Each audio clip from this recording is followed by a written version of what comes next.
حامدا لله أولا وثانيا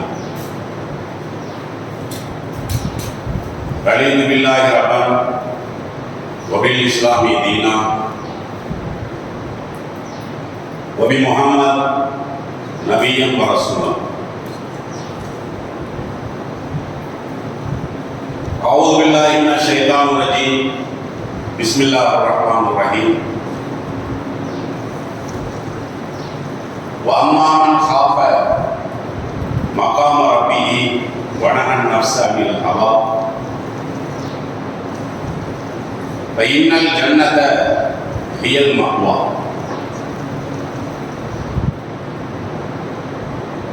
கண்ணியத்திற்குரிய எல்லாம் வல்ல அல்லாஹ் ஜல்ல ஷானஹு தஆலாவின் நல்லடியார்களே, தாய்மார்களே, சகோதர சகோதரிகளே, நபி வழியில் ஜும்மா வணக்கத்தை நிறைவேற்றுவதற்காக நாம் எல்லாம் இங்கே ஒன்று கொண்டிருக்கிறோம். இந்த இனிய நேரத்திலே மனதை கட்டுப்படுத்துவது எப்படி என்கின்ற தலைப்பிலே ஒவ்வொரு முஸ்லிமும் அறிந்து கொள்ள வேண்டிய சில அறவுரைகளை நினைவு கூறுவதுதான் இந்த ஜும்மா உரையினுடைய நோக்கமாக இருக்கிறது. ஏனென்றால் உலகத்திலே வாழ்ந்து கொண்டிருக்கக்கூடிய மனித சமுதாயத்தவர்கள் தங்களுடைய வாழ்க்கையிலே பலவிதமான பலவீனங்களை அன்றாடம் சந்திக்கக்கூடியவர்களாக இருக்கிறார்கள். பொருளாதாரத்தை திரட்டுகிற விஷயத்திலே பலவீனத்தை சந்திக்கிறார்கள். திறமையை வளர்த்திக் கொள்ளக்கூடிய விஷயத்திலே பலவீனத்தை சந்திக்கிறார்கள். ஆரோக்கியத்தை பேணுகிற விஷயத்திலே பலவீனத்தை சந்திக்கிறார்கள். இப்படி பலவிதமான பலவீனங்களை மனித சமுதாயத்தவர்கள் அன்றாடம் சந்திக்கக்கூடியவர்களாக இருக்கிறார்கள். ஆனால் இதில் வேறுபாடு இருக்கிறது. பொருளாதாரத்திலே பலவீனத்தை சந்திக்கக்கூடியவர்கள் என்றால் எல்லாருமே பொருளாதாரத்தில் பலவீனத்தில் இருக்க மாட்டாங்க. சில பேர் நார்மலா இருப்பாங்க, தன்னிறைவோட இருப்பாங்க. சில பேர்த்த பார்த்தீங்கன்னா பொருளாதாரத்தில் அடுத்த பரம்பரைக்கு கூட என்ன செஞ்சிருப்பாங்க, சேர்த்து வைத்திருப்பார்கள். இந்த பொருளாதார விஷயத்துல பாரபட்சம் இருக்கிறது. அதே மாதிரி ஆரோக்கியத்தை பேணுகிற விஷயத்துல சிலர்கள் பலவீனமாக இருந்தால் ஆரோக்கியத்திற்கு முக்கியத்துவம் தரக்கூடியவர்கள் என்ன செய்வாங்க, மனித சமுதாயத்தில் இருக்கதான் செய்வாங்க. பலவீனம் இருக்கிறது. ஆனால் மனிதனுக்கு மனிதன் ஒவ்வொரு விஷயத்திலும் என்ன இருக்குது, வேறுபட்ட நிலையில் தான் இருக்கிறார். ஒரு விஷயத்துல இவர் 10 மார்க் வாங்கினா அவர் 20 வாங்குவார், இவர் 30 வாங்குவார். பலவீனத்துல சொல்றோம். அதே நேரம் ஒட்டுமொத்த மனித சமுதாயத்தவர்களும் ஒன்றிணைந்து ஒரு விஷயத்துல பலவீனமாக இருக்கிறார்கள் என்று சொன்னால் அது என்ன விஷயம்? மனதை கட்டுப்படுத்தக்கூடிய விஷயம் இருக்கு. பாத்தீங்களா, இதுல எல்லாருமே ஒரே ரேட்ல தான் இருப்பாங்க. அதாவது ஒவ்வொரு மனிதனுக்கும் ஆஸ்கார் விருது கொடுக்கலாம் என்று முடிவு செய்தால் எதுதான் நம்ம கொடுக்க முடியும்? மனதை கட்டுப்படுத்தக்கூடிய விஷயத்துல எல்லாருமே பலவீனமாக தான் இருக்கும். நான் நினைப்பேன் அவர் மன ரீதியில் ரொம்ப ஸ்ட்ராங்கா இருக்கிறாருன்னு. அவர்கிட்ட வேற பலவீனம் இருக்கும். அதனாலதான் பாக்குறீங்க, வாழ்க்கையில எது நமக்கு தவறு என்று தெரிகிறதோ அது மாதிரியான விஷயத்தை கூட நம்ம செய்யாம இல்லையா? சில விஷயங்கள் இது தப்பா இல்லையான்னு தெரியாது, அதுல ஈடுபடுறதுங்கிறது வேற. ஆனா பல விஷயங்களை பொறுத்த வரைக்கும் உலக வாழ்க்கையில நம்மளுடைய அறிவே சொல்லி இது தப்புன்னு சொல்லும். இது சரியில்லை, இது மனித நாகரிகம் இல்லை, இது மனிதனுடைய பண்பாடு இல்லை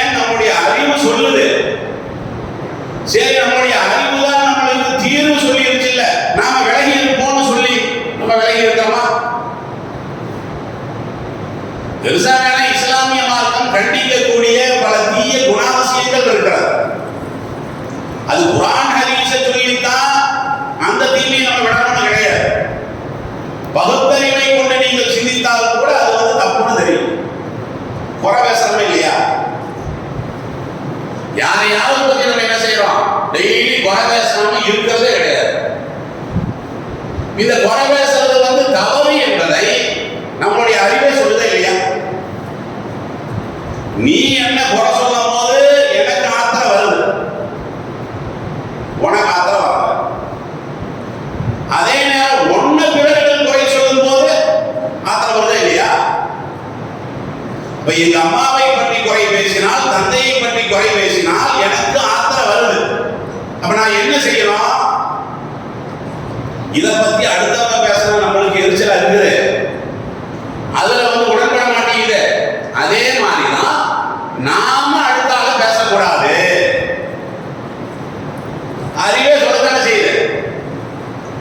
குர்ஆன்லயும் அல்லாஹ் தான் சொல்லி காட்டுறான், யா அய்யுஹல்லதீன ஆமனூ இஜ்தனிபூ கஸீரம் மினல் தன்னி.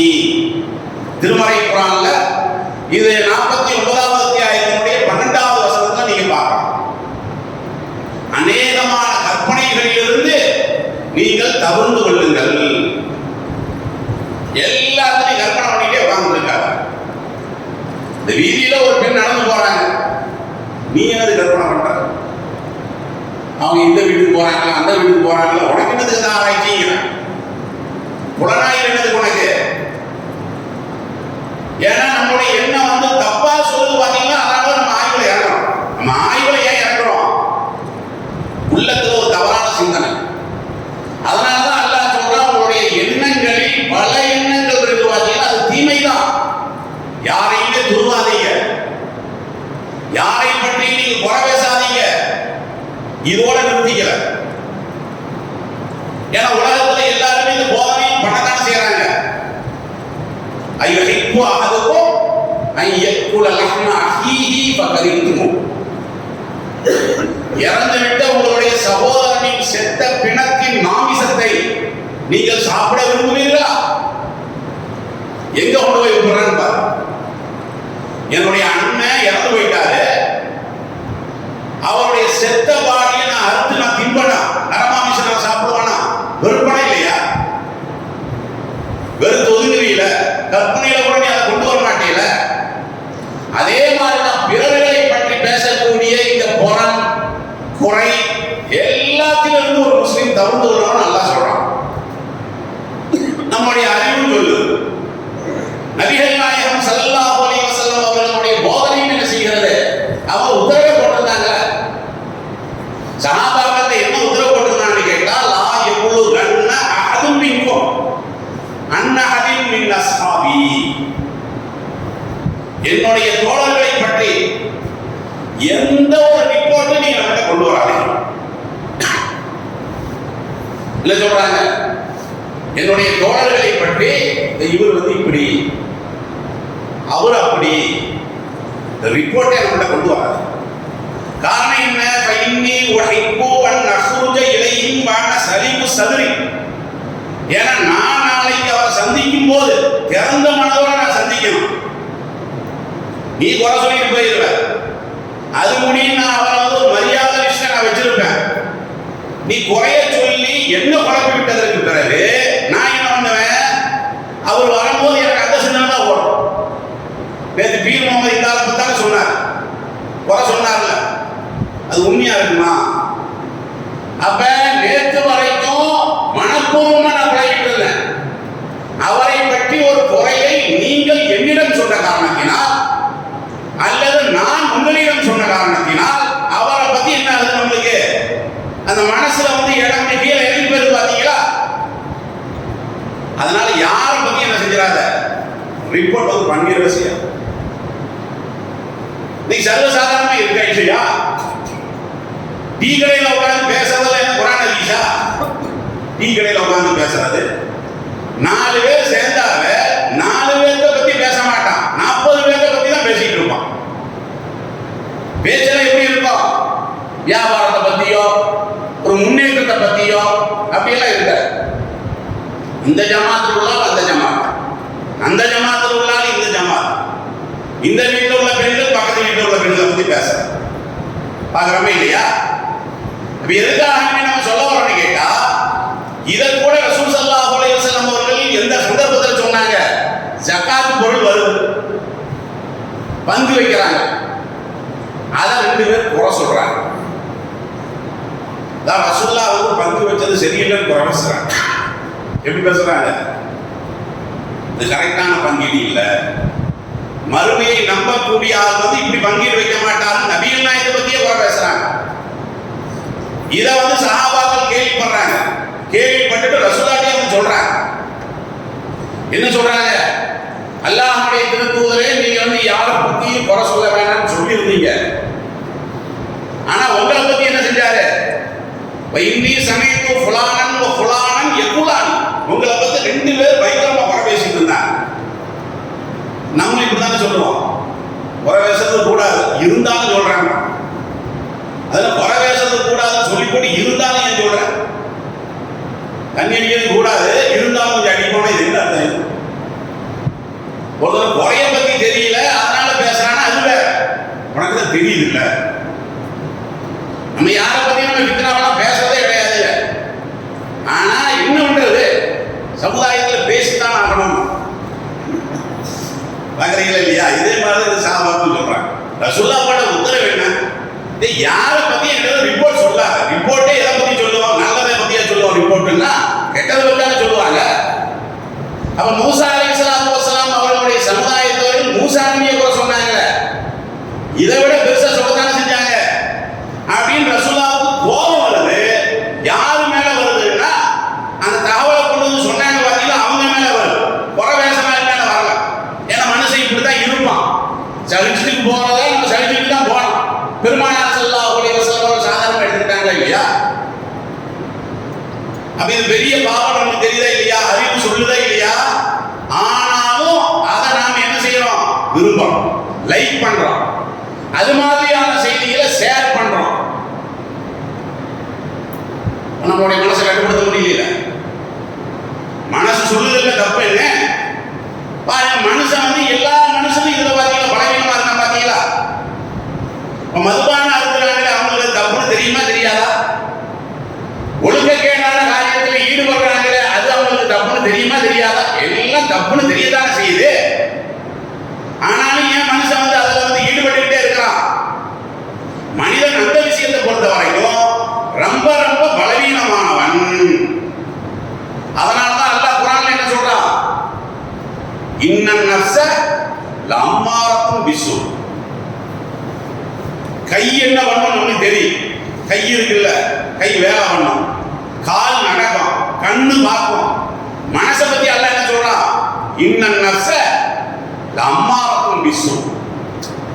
கெட்ட காரியத்தை ஏவக்கூடிய வேலையை மட்டும்தான் மனசு பார்க்கும்.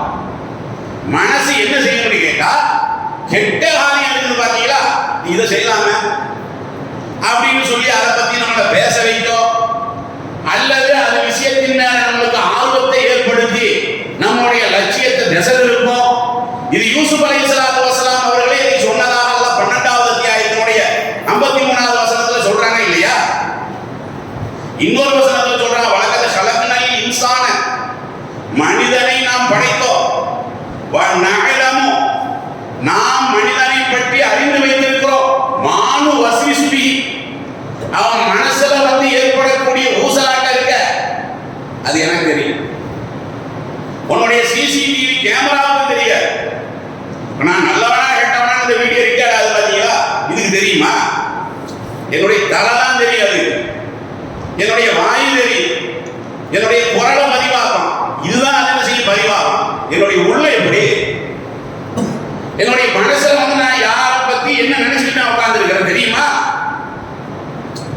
அதனாலதான ஒருத்தர் நீ ஏமாத்துற, அதனாலதான நீ அடுத்தவர்களை குறை சொல்ற. என்ன பத்தி அப்படி நினைக்கிறா? நான் யாரு? உன் உள்ளத்தில் இருக்கக்கூடிய செய்தியை யஅலமு ஹாயினத்தல் அய்னி வமா துஃபி சுதூர், நீங்கள் உள்ளங்களிலே மறைத்து வைத்திருப்பதையும் நான் கிளீனா கண்டுபிடிச்சேன். உள்ளத்துல மறைச்சு வச்சாலும் எனக்கு தெரியும். நீங்கள் கண்களால் செய்யக்கூடிய ஜாடை இருக்கிற, சும்மா கண்ணுல பேசுவான இப்படின்னு போயிடும்.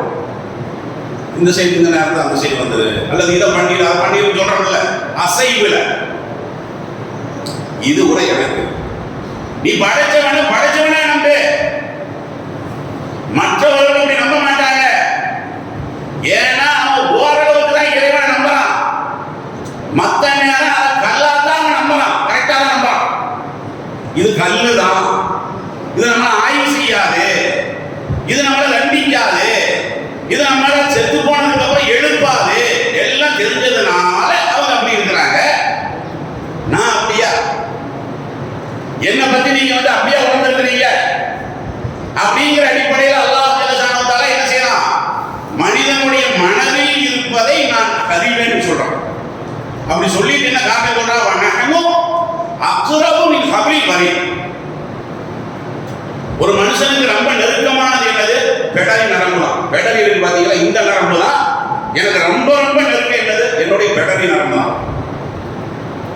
அதோட நான் பக்கத்துல உன்னுடைய பெடரி நரம்பை விட என்னுடைய கண்காணிப்பு அதை விட சமீபத்தில் இருக்குது. யாரும் பார்க்கல, யாரும் கேட்கல, இந்த எண்ணத்தில் செயல்படாதீங்க அப்படின்னு சொல்லி அல்லாஹ் ஜல்ல ஷானஹு வ தஆலா நம்முடைய திருமறை குர்ஆனிலே சொல்றாங்க இல்லையா? கண்டிக்கவும் செய்யலாம், அதே நேரம் அருளுக்கும் செய்யணும். ஏன்னா இப்ப மனசுல நம்ம தப்பா நினைக்கிறோம் பாத்தீங்களா? தப்பான காரியத்துக்கு அல்லாஹ் தண்டனை கொடுக்கிறதா இருந்தா நம்ம யாருமே சொல்லிட்டு போக முடியாது. ஏன்னா நம்முடைய மனசு ஏதாவது நினைச்சுட்டு தானே இருக்குது. இதை நிரூபிக்க வேண்டிய அவசியம் இல்லையே. விபச்சாரத்தின் பக்கம் போக மாட்டோம், ஆனா மனசு சொல்லி இருக்கும். இந்த நபரோட மனசு சொல்லி இருக்குமா இல்லையா?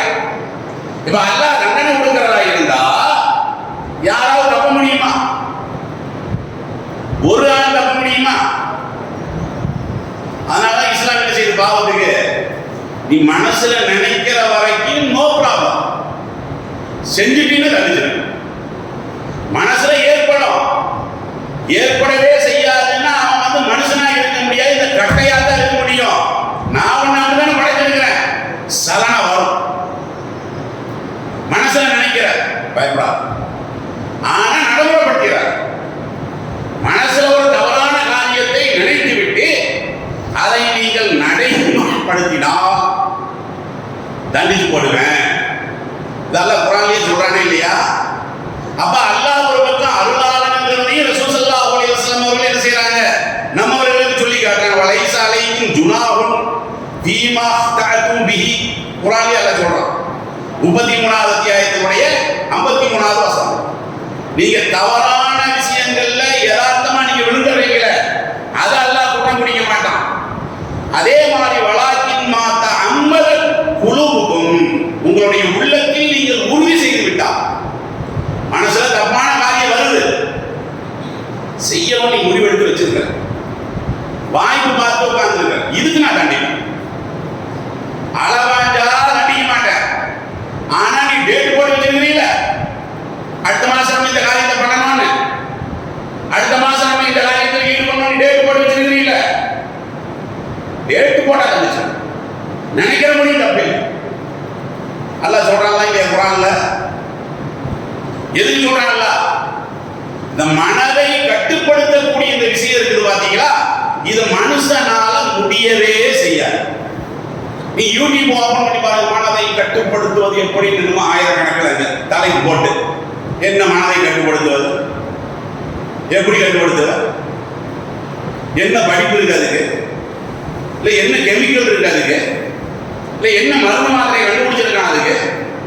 சும்மா நீ போய் பார்த்தீங்கன்னா எல்லாத்தையும் யூடியூப்ல இல்லை. ஏன்னா யூடியூப்ல இருக்கக்கூடியது 90 பேர் டாக்டர் தானே.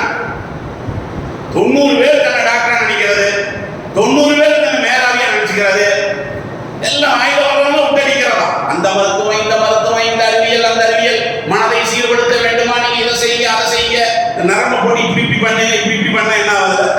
மனசு கட்டுப்படுத்த ஆயிருமா? இமயமலைக்கு போய் நாசமாய் சுத்திட்டு இருக்கிறோம் நம்ம பார்க்கலாம்.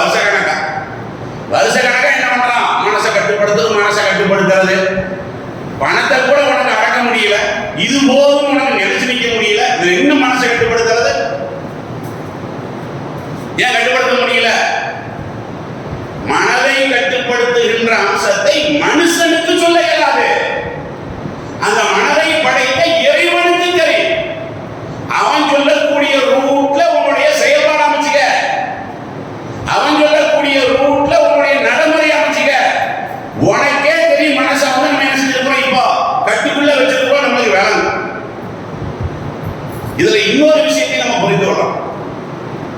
நம்ம யாரை வேணாலும் நம்பலாம், இந்த மனசு சொல்றத விட நான் நம்பவே கூடாது. ஆனா நாம என்ன பண்ணுவோம், மனசு சொல்றதா கரெக்டா சொல்லணும் நம்ம நினைச்சிட்டு இருக்கோம். அது இது சரியா தவறாங்கிற விஷயத்துல அறிவு சொல்லக்கூடியது. ஆசை இருக்குது பாத்தீங்களா, அது நமக்கு எப்பவுமே சரின்னு தான் சொல்லும். இது பெருசா ஆராய்ச்சியெல்லாம் பண்ண தேவையில்லை. ஒரு 20 வருஷம் உங்களுடைய வாழ்க்கைக்கு முன்னாடி போங்க, அப்போ உங்களுக்கு ஒரு லட்சியம் இருந்திருக்கும். அந்த லட்சியத்துக்காக வேண்டியே நீங்க நேரத்தை செலவு பண்ணிருப்பீங்க. இளமை பருவத்தில் இருக்கிற என்ன பண்ணுவா, அவனுக்குள்ள அப்ப லட்சியம் என்ன, கல்யாணம் பண்ணிடுறேன், இதுலயே அவசரத்துல ஓடிட்டு இருக்கு. பாக்குறீங்களா இல்லையா? உழைக்க மாட்டான். அப்ப நாம எதுக்கு பிறந்திருக்கிறோம், நம்மளை நம்பி குடும்பம் இருக்குன்னு சிந்திக்க மாட்டான். அவனுடைய லட்சியம் என்னவா இருக்கும், உலகத்திலேயே இதுதான் உலகத்துல முதல் பாயிண்ட் அவன் நினைச்சிருப்பான். 20 வருஷத்துக்கு முன்ன நினைச்சிருப்பான். இல்ல நாம நினைச்சிருக்கிறோம். அப்படி ஆம்பளையா இருந்தாலும் சரி பொம்பளையா இருந்தாலும் சரி நினைச்சிருந்தோமே இல்லையா? இன்னைக்கு அது எப்படி தெரியுது? இன்னைக்கு யோசிச்சு பார்த்தீங்கன்னா இந்த அளவுக்கு நம்ம கர்மம் முடிச்ச மாதிரி நம்ம அவ்வளவு காலத்துல நோக்கினாக்கணும். இதுக்காக வேண்டி அவ்வளவு முயற்சி பண்ணலாம். நம்ம ஆனந்த வேலையில் ஈடுபடுறதுக்கா சொல்லுதே இல்லையா? அன்னைக்கு புற காரணங்கள் அந்த இந்த காரணத்தையெல்லாம் சொல்லிட்டு சினிமா கொட்டாய்க்கு நம்ம போனோமே இல்லையா? சினிமா கொட்டாயில அதை ஒரு நாளைக்கு 4 படம் பார்த்தவனெல்லாம் உண்டு. முயற்சி பண்ணி அதுக்குன்னு காசை திரட்டி என்ன செய்வான்? ஏன்னா அந்த நேரத்தில் அவன் மனசு சொல்லுது சினிமா சினிமா சினிமான்னு. வேற எதுவும் அவனுக்கு அந்த நேரத்தில் பெருசா தெரியாது. அந்த நேரத்தில் அப்படி ஈடுபட்டவன் இன்னைக்கு அவனுக்கு என்னது, இதுக்கா கோடிக்கணக்கா சம்பாதிச்சு சும்மா இந்த கேமரா முன்னாடி ஆடுறான், அவ்வளவுதானே. இதுல வேற என்ன இருக்குதுன்னு அவர் அப்படி டான்ஸ் அப்படி பயங்கரமா ஆடுவாரு. அந்த மியூசிக்கு மொத்தமா இதை பண்ணிடு மியூட் பண்ணிடு. இப்ப பாரு இருக்கான் அந்த மாதிரி. இந்த மியூசிக் இருக்கிறனால நமக்கு அந்த டான்ஸ் எப்படி வித்தியாசமா தெரியுது. மியூசிக் எல்லாம் நீங்க அந்த வால்யூம் ஃபுல்லா குறைச்சிட்டு பாருங்க, அதான் ரோட்ல பைத்தியக்காரன் ஆடுவோம் பாத்தீங்கன்னா அதே மாதிரியே இருக்கு. அப்ப நம்மளுக்கு நம்மளுடைய ஆட்டம் நம்மளுக்கு இருக்குதா, இசை நம்மளை இருக்குதா, ஒண்ணுமே தெரியல. நம்ம என்ன பண்றோம், அதை நம்ம இருக்கிறோம் பாத்தீங்களா? அதுக்காக வேண்டிய நம்மளுடைய வாழ்நாளை தொலைச்சோமா இல்லையா? வாலிபர்கள் அதுக்காக வேண்டிய நேரத்தை தொலைச்சாங்களா இல்லையா? இது உதாரணத்துக்கு நான் இதை சொல்றேன். பெருசாக மொபைல் சம்பந்தமா கூட நான் ஏற்கனவே சொல்லியிருக்கிறேன். ஒரு மொபைல் நம்ம வாங்குறோம், வாங்கும் போது பயங்கரமாக அதை பத்தி என்னென்னமோ ஆய்வு பண்ணி என்ன மொபைல் வாங்கலாம், இனிமேல் நம்ம வேற மொபைலை வாங்கக்கூடாது, ஏகப்பட்ட செலவாகி போச்சு சொல்லுது. கண்டிஷனா இருக்கக்கூடிய மொபைல் சொல்லுங்கன்னு சொல்லி என்ன செய்யறது, 78 ஆலோசனை பண்ணி 25,000 ரூபாய் கொடுத்து மொபைலை வாங்கிட்டு வருவான். ஏன் வர்றான் அப்படி? மனசு அந்த நேரத்தை அவங்க அதை சொல்லுது, இதுதான் இதுதான் இதுதான் சொல்லுது. இன்னைக்கு அவங்க ஏதாவது மொபைல் இருக்கா? இருக்க.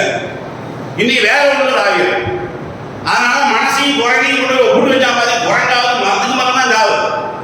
இவன் நாட்டுக்கு நாடு உலகத்தையே சுத்திக்கிட்டு இருப்பான். பாத்தீங்கன்னா கற்பனை உலகத்தில் என்ன செய்வான், மிதந்துகிட்டே இருக்கிறாங்க இல்லையா?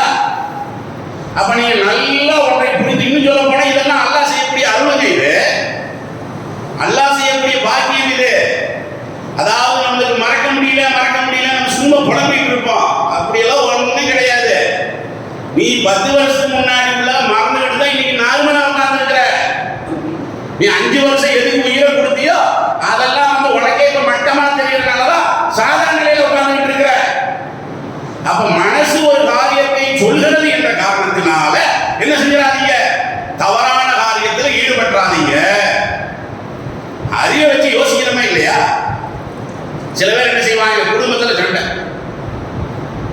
மனைவி வீட்ட சண்டை, இவனுக்கு என்ன சிந்தனை வரும், தலாக் விட வேணாம், 2வது ஒரு கல்யாணம் பண்ணி. ஏன் அவர் பண்ணியிருக்காரு, இவர் பண்ணியிருக்காரு அப்படின்னு சொல்லி என்ன பண்ணுவான், அவரு பண்ணாரு, அவர் பண்ணி இப்ப எந்த நிலையில் இருக்காரு, அவரு பண்ணார், 2வது கல்யாணம் பண்ணார், 3வது கல்யாணம் பண்ணார். நீ இப்ப எப்படி ஆர்வத்தை துடிக்கிறீங்களா? இதே மாதிரிதான். அவ என்னுடைய மனைவி சரியில்லை, என்னுடைய மனைவி எனக்கு ஒத்துழைக்கல, எடுத்தது பேசிட்டு இருக்கிறான், இப்படி எல்லாம் அவனு என்ன பண்ணா அதை மட்டும்தான் நிந்திப்பான். இல்ல இன்னொரு கல்யாணம். கடைசியில் என்னாச்சு, இந்த குண்டு எதிர்த்து வரலான்னு பார்த்தா இந்த குண்டுல வந்துட்டோம்னா மீளவும் முடியாது. மீள முடியுதா? மார்க்கத்தில் அனுமதி இருக்குது. அந்த அனுமதியை பயன்படுத்தக்கூடிய அந்த வலிமை, அந்த தேவை இருக்குதான் நம்ம பார்க்கணும். மனசு சொல்றத மட்டும் கேட்டா போய் மாட்டிட்டு முடிப்போம். நீ பார்க்கணுமா இல்லையா? பெரும்பாடுபட்டு இருப்பாங்க, அவங்க நிம்மதியே இருக்காது. பெரும்பாலும் நீங்க பார்த்தீங்கன்னா நிம்மதியே இருக்காது. 2 போன் வச்சிருப்பான். இந்த போன் அங்க தெரியாது, அந்த போன் இங்க தெரியாது. ரிங் அடிக்கும், ஒரே நேரம் அடிக்கும். அந்த பொண்டாட்டி வீட்டுக்கு போறதா, இந்த பொண்டாட்டி வீட்டுக்கு போறதா, தடுமாறும். இப்படி எல்லாம் நீங்க பார்க்கத்தானே செய்றீங்க. அதனாலதான் நிறைய பேர் இருக்கு. பொதுவா இந்த 2வது திருமணமே எப்படி பண்ணுவாங்கன்னா, அது ஊருக்கெல்லாம் சொல்லி பண்ண மாட்டாங்க. முதல் திருமணம் பத்திரிக்கை அடிக்கிறதும், அப்படி எல்லா பக்கமும் வீடு வீடா கூப்பிடுறதும். 2வது திருமணம் என்னமோ திருட்டு கல்யாணம் பண்ற மாதிரி வேற ஒரு ஜமாத்தில் போய் என்ன செய்யறது, கல்யாணம் பண்றது. முதல் பொண்டாட்டியும் தெரியும், ஊருக்கு தெரியறது, முதல் பொண்டாட்டி தெரியணுமே இல்லையா? அப்படி யாரோ இஸ்லாத்துல அப்படி இருக்குதா? நீ ஒப்பந்தம் போட்டு விட்டு பெண்ணின் உரிமையை பறித்தா நரகத்துல தள்ளிப்படுவேன். ஊரையே ஆசாபாசங்களுக்கு அடிபட்டு ஒரு பெண்ணுடைய வாழ்க்கையை நாசம் பண்றேன். நீ என்ன ஒப்பந்தம் பண்ண? உங்க கூட நான் வாழுவேன் அப்படின்னு அர்த்தம். நான் சம்பாதிப்பது உனக்குள்ளது, அப்படிதான் ஒப்பந்தம் போட்ட. இப்ப நீ அந்த ஒப்பந்தத்தை வந்து நீ கொடுக்கறீல, சொல்லிட்டு கொடுங்க. நீ சொல்லவே இல்லை. சொல்லாம நீ சம்பாதிக்கக்கூடிய பொருள்ல இங்க 100 கொடுத்ததுல இருந்து எடுத்துதான அங்க 50 கொடுக்குற. அநியாயம் தானே இது. அலி ரலியல்லாஹு அன்ஹு அவர்களை கண்டிச்சாங்க ரசூலுல்லாஹ். அலி ரலியல்லாஹு அன்ஹு அவர்கள் என்ன செய்யறாங்க? அவர்கள் திருமணம் செய்யற நேரத்துல நான் வந்து ஃபாத்திமா அவர்களோடய நான் வாழுவேன்னு சொல்லி ஒரு உறுதிமொழி கொடுத்துட்டார். அதுக்கப்புறம் அபூ ஜஹலுடைய பெண், அந்த பெண்ணை திருமணம் செய்யணும்னு சொல்லி என்ன செய்யறாரு? அவர் நாடுறார். இதை ரசூலுல்லாஹ் கேள்விப்படுறாங்க. இதை ஜும்மாவை கண்டிச்சாங்க. மார்க்கத்தில் அனுமதி இருக்குது. என்ன ஒப்பந்தம் போட்ட? ஒப்பந்தம் போட்டது இதை பெண்களும் தெரிஞ்சு வச்சுக்கணும். நம்மளுடைய கணவன் மறு கல்யாணத்தை பண்ணக்கூடாது என்று நீங்கள் நினைத்தால் திருமணம் செய்யக்கூடிய நேரத்திலே நீங்க சொல்லணும், நீ என்னோட தான் வா. நீ என்னை விட்டு போட்டு வேற கல்யாணம் பண்றது வேற. ஏன் கூட இருக்கிற வரைக்கும் நீ என்னோட தான் வாழணும். ஒப்பந்தம் பண்ணு. அதுக்கப்புறம் எல்லை மீறினானா இன்னொன்று நடவடிக்கை இருக்கலாம். என்ன மார்க்கம் சொல்லுது? நீ ஒப்பந்தமும் போடல, யாருக்கும் சொல்லவும் செய்யல, உன்னுடைய மனசு ஏவுங்கிற காரணத்தினால் நீ அப்படி செஞ்சீங்கன்னா மாட்டின்னு முடிக்கிறது யாரு? அதனால உளவியல்ல வந்து தாக்கப்படுறது யாரு? அவங்க ஆலோசனை கேளுங்க. எந்த ஒரு காரியத்தில் ஈடுபடுவதாக இருந்தாலும் அதனுடைய அந்த உளவியல் ரீதியாக சிரமங்கள் இருந்து நம்ம தவிர்ப்பதாக இருந்தால் அனுபவப்பட்டவர்கிட்ட போய் கேட்கணுமா இல்லையா? நபிகள் நாயகம் ஸல்லல்லாஹு அலைஹி வஸல்லம் அவர்கள் பல விஷயங்கள்ல அப்படி கேட்டுத்தானே இருக்கிறாங்க. அப்ப எந்த ஒரு காரியத்தில் நாம ஈடுபட்டாலும் இதெல்லாம் மனசை கட்டுப்படுத்துவதற்குள்ள ஒரு அளவுகோல். என்ன அளவுகோல்? நாளைக்கு நாம சிரமத்தில் போய் சிக்கிடக்கூடாது. அப்ப என்ன பண்ணணும்? ஒரு காரியத்தில் நீங்க ஈடுபடுறீங்க, உண்மையில் இப்போ லோன் வேணுமா, லோன் வேணுமா மெசேஜ் அனுப்பிட்டே இருக்கோம். பாக்குறீங்களா? அண்ணன் 50 ரூபா தர மாட்டேன், நம்ம குடும்பத்தில் 100 ரூபா தர மாட்டேன். ஆனா மெசேஜ் என்ன? லோன் வேணுமா, வீட்டு லோன் வேணுமா, உங்களுக்கு 2 லட்சம் ரூபாய் உறுதியாக்கப்பட்டிருக்கிறது, வாங்க கூப்பிடுறோம். இவனுக்கு என்ன ஆகுது? அந்த நேரம் அறிவு பேசணுமா, அந்த நேரத்தில் மனசு பேசணுமா? மனசை பேச வைக்கிறாங்க. ஆனா என்ன பண்ண? அவன் 2 லட்சம் இல்லை, அவன் 20 லட்சமே கொடுக்கட்டும். நம்மளுக்கு தேவையான முதல்ல பாரு. முதல்ல நம்மளுக்கு தேவையான பார்க்கணும் இல்ல, அதை பார்க்கறது இல்லை. அது 2வது பார்க்கணும். என்ன 2வது பார்க்கறது? 2வது அவன் தான் அவனை பார்த்துக்கிட்டு இருப்பான்.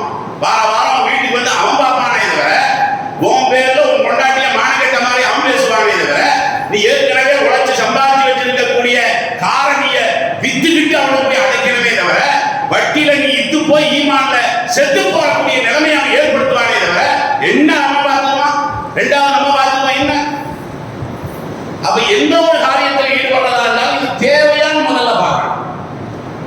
தேவை நம்மளுக்கு இயலுமான 2வது பார்க்கணும்.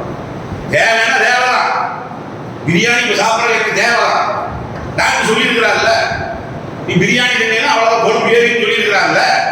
அப்ப பிரியாணி எனக்கு தேவை, கிடைக்குது, அதை நான் பயன்படுத்தலாமா?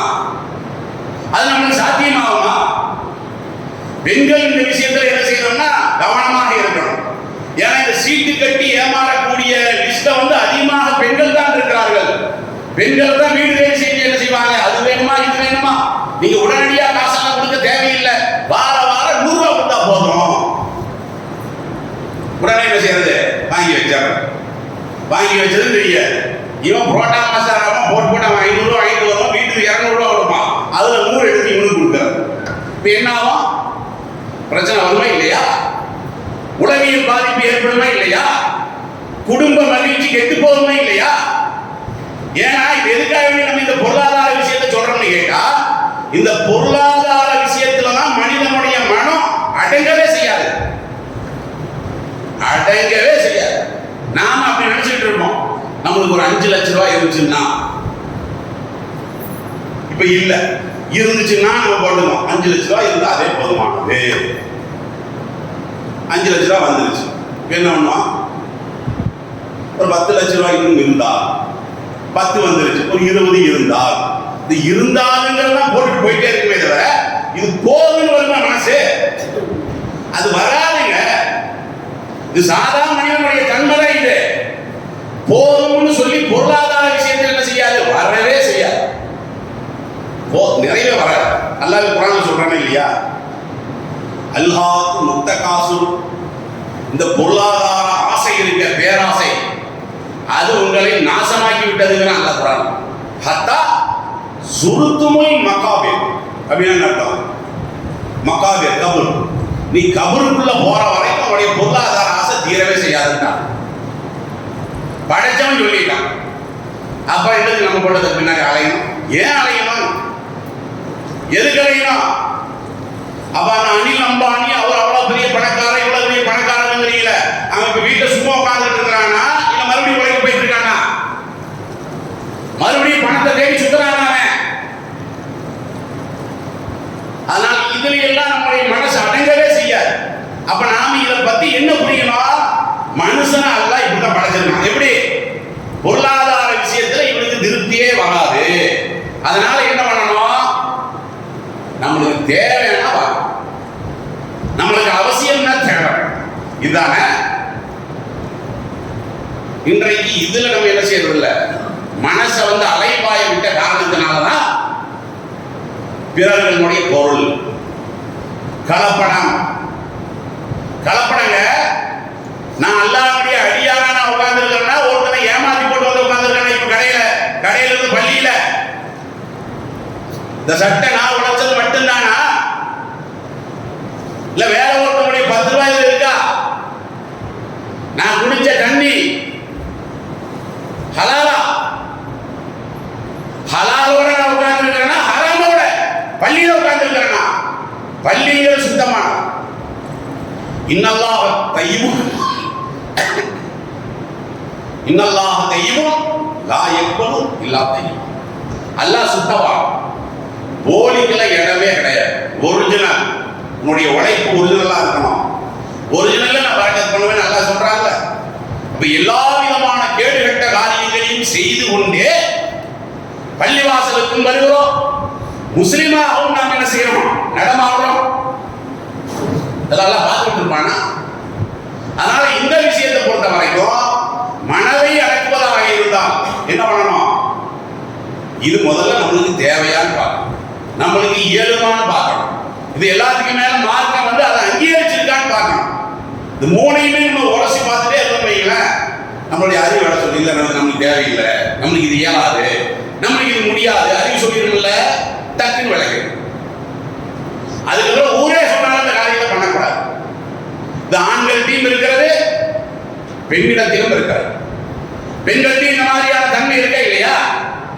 அதனாலதான் ரசூல் ஸல்லல்லாஹு அலைஹி வஸல்லம் அவர்கள் என்ன சொன்னாங்க, அல் கையிசு மன் தான நஃப்ஸஹு, தன்னுடைய ஆன்மாவை அடக்குகிறானே அவன்தான் அறிவாளி. சிறந்த அறிவாளியா, சிறந்த மேதாவியா? நாசா கழகத்தில் போய் படிக்கிறானே அவன் சிறந்த மேதாவி அல்ல. இன்ஜினியர் பட்டம் வாங்குறான்ல அவன் சிறந்த மேதாவி அல்ல, சிறந்த அறிவாளி யாரு? என் மனசை பத்தி எனக்கு தெரியுது, நீ எனக்கு அடிமையா இருக்கணும், நான் அல்லாஹ்வுக்கு அடிமையாக இருப்பதாக இருந்தால் என் மனசை நான் அடிமையாக்கணும். இந்த நிலை உண்டாகணுமா இல்லையா? இந்த நிலை உண்டானால் இந்த மனதுக்கு கட்டுப்படுதல் அப்படிங்கிற அந்த இயல்பான அம்சம் இருக்குது, அது ரொம்ப ரொம்ப சுலபமாக வரும். அது மாதிரியான பாக்கியத்தை நம் அனைவருக்கும் அல்லாஹ் ஜல்ல ஷானஹு வ தஆலா வழங்குவானாக என்ற பிரார்த்தனையோடு முதல் முறை நிறைவு